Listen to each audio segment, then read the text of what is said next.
I wrote this article for three main reasons. One, I want to teach people who aren't indoctrinated how to resist exclusionary identity politics. Two, I want to show people who are indoctrinated into exclusionary identity politics that they can escape the movement. Three, to avoid throwing the baby out with the bathwater, I will argue for a move from exclusionary identity politics to identity-based demands for universal reforms. By making identity-based demands for universal reforms, activists avoid the unscientific and divisive aspects of exclusionary identity politics while acknowledging the reality of systemic injustice against identity groups. Please let me know in the comments section if you've heard or haven't heard any of the following statements. 1. People of color and only people of color should determine what is racist and not racist. Generally, this is the claim that only people from X identity group should decide what oppresses and what doesn't oppress S identity group. 2. People with privilege should use their privilege to provide a platform to marginalized voices instead of using their platform to express their beliefs.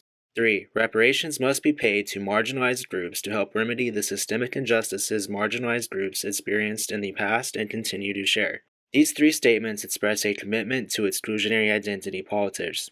Exclusionary identity politics entails forming exclusive political discourses based on membership in identity groups. Statement 1 is often made by people involved in exclusionary id-poll movements. In a society where white people enjoy privileged access to wealth, power, and recognition, advocates for exclusionary identity politics aim to use exclusionary discourse to root out the negative psychological influence of the dominant white culture on their sense of self. Ironically, Statement 1 is racist in and of itself because it essentializes identity categories. To essentialize an identity group is to assert that there is a set of attributes that define all the members of an identity group. For example, Statement 1 states that all black people possess a superior capacity for understanding what racism is because of their first-person experience with racism. Ironically, this is an inversion of racist tropes against black people. It's akin to the racist stereotype that black people are better at sports because they have an extra bone in their ankle. An inversion of a racist trope is still a racist trope. Exclusionary identity politics and its essentialized conception of race leads to misrecognition because it fails to recognize that not every member of the identity group shares a common set of attributes. Some black people will choose not to conform to their community's essentialized notion of blackness and will experience judgment from their community. For example, some black people choose not to dress, talk, or behave in a manner their community considers black. This nonconformity leads to psychological pain as black individuals question if they are black enough to belong in their community. According to Statement 1, a black person who believes mass incarceration isn't racist should have input, while a white person who believes mass incarceration is racist should have no input. This is absurd because people with the best ideas for dismantling the system should also have input. Statement 1 is dangerous to society because it denies the possibility of psychological altruism between identity groups. Exclusionary political discourses are premised on the notion that people who don't belong to that identity group cannot understand the desires of that group. Exclusionary identity politics therefore amounts to a denial of psychological altruism between identity groups. The truth is that humans have a propensity to psychological altruism that is not found in non-human animals. While non-human animals engage in biological altruism to increase individual or group reproductive success, or behavioral altruism to increase their well-being later, only humans act in a psychologically altruistic manner. After using our basic affective states to perceive the desires of a beneficiary, we change ours to more closely match theirs, causing us to act differently than we would if we were by ourselves. Once early humans formed social situations that required them to remedy altruism failures, their capacity for psychological altruism made them uniquely situated to participate in the ethical project. Without altruism, we would not have today's complex legal and social institutions. The clear alternative to exclusionary identity-based discourse is science. Science is any process that reliably produces useful outcomes. We must study systemic racism on a scientific basis because science is the process that reliably tells us how to produce useful outcomes, such as dismantling systemic racism. By using science, we can determine what policy proposals perpetuate or dismantle systemic racism and choose policy proposals that dismantle systemic racism. Because science is objective, it doesn't matter what identity group the scientist belongs to.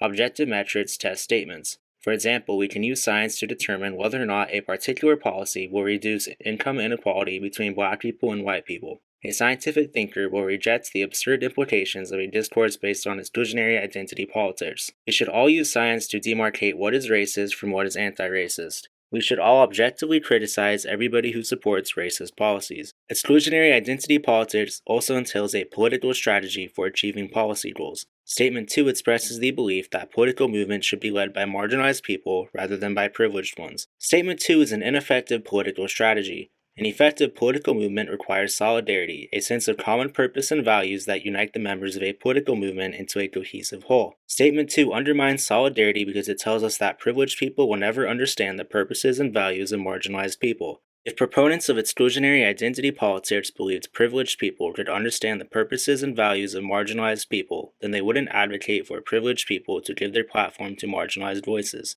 Instead, they tell us privileged people should give their platforms to marginalized people, proving they believe privileged people cannot understand the purposes and values of marginalized people. A political movement without solidarity is ineffective because a lack of common purpose and values to unite members means the movement will divide itself. Exclusionary identity politics movements divide themselves by playing the Oppression Olympics. Chicana feminist Elizabeth Martinez introduced the concept of Oppression Olympics in a 1993 conversation with Angela Davis at UCSD. There are various forms of working together. A coalition is one, a network is another, an alliance is yet another. But the general idea is no competition of hierarchies should prevail, no Oppression Olympics. In this quote, Martinez points out that members of exclusionary id-pol movements tend to fight amongst each other over who is the most oppressed because they want to determine who should lead their movement. Statement 3 states that political movements should seek to implement policy goals oriented to particular identity groups rather than universal policy goals oriented towards everybody in society. Proposals to pay reparations to black people for their enslaved ancestors' labor exemplify this type of demand. By their nature, demands for universal reforms tend to result in more income redistribution than demands for reforms for particular identity groups. Demands for universal reform are more effective for fighting income inequality because they demand more concessions from the system than demands for reforms for particular identity groups.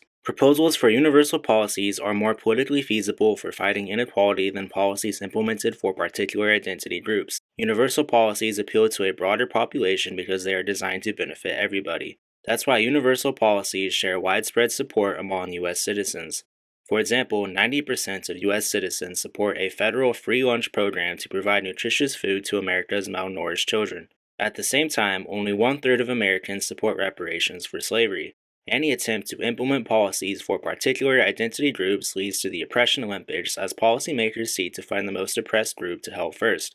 Particular identity groups also undermine solidarity in a political movement as it deems some group members unworthy of the fruits of the group's activism. Considering that activist movements have limited time, energy, and resources, focusing our demands on universal policies is a sound pragmatic decision. Now that I've demonstrated the problems with exclusionary identity politics, I will turn to my third point. To avoid throwing the baby out with the bathwater, I will suggest how to fix identity politics by arguing for a move from exclusionary identity politics to identity-based demands for universal reforms. By making identity-based demands for universal reforms, activists avoid the unscientific and divisive aspects of exclusionary identity politics while acknowledging the reality of systemic injustice against identity groups. Bernie Sanders' 2016 and 2020 presidential campaigns and the progressive movement they unleashed are concrete examples of such a political movement.